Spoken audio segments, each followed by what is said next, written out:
Teaching a Kurdish lieutenant in Iraq close combat handgun skills, he suddenly threw up his hands and said something. He sounded angry. I turned to my translator and raised an eyebrow. My translator reported. He said, "I am so angry. Everything they taught us was wrong." It wasn't true. He had been well trained on an American model, the same skills that a rookie officer in the States would have coming out of the academy. The skills weren't wrong, but they were incomplete.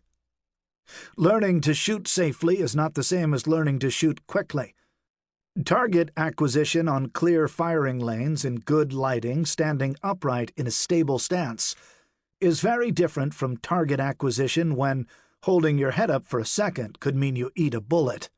The lieutenant needed all of the basic skills he had learned. He was just now ready to step out of kindergarten and learn how those skills applied in the world. Most self-defense training, and especially martial arts adapted for self-defense, suffers from the same problem. Most of what is taught is not wrong, but it is incomplete. There are 7 elements that must be addressed to bring self-defense training to something approaching complete. Any training that dismisses any of these areas leaves the student vulnerable. Legal and ethical implications. These are different but related factors. A student learning self-defense must learn force law. Otherwise, it is possible to train to go to prison.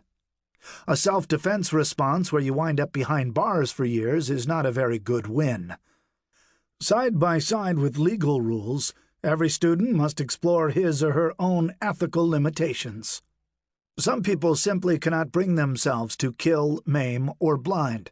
A few cannot hurt another human being.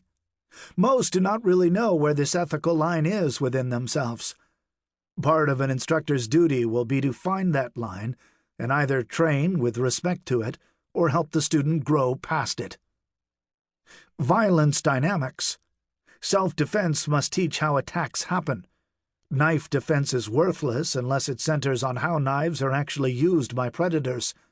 Students must be able to recognize an attack before it happens and know what kind they are facing. The attitudes and words that might diffuse a monkey dance will encourage a predator assault, and vice versa. Avoidance.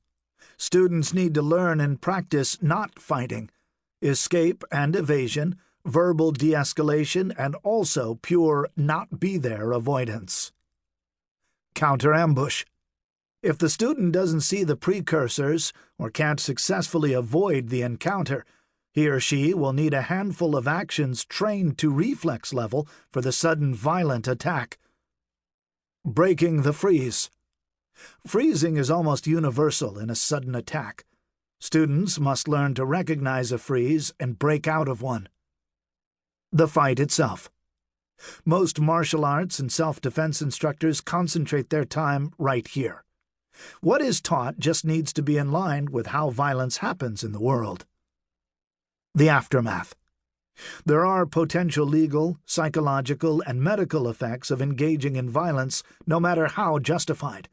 Advanced preparation is critical. What follows is an introduction to each of these 7 areas. Considering thousands of volumes have been written on fighting, and each of the other 6 subjects is at least as complicated, more than an introduction of each of these 7 areas won't fit in a single book.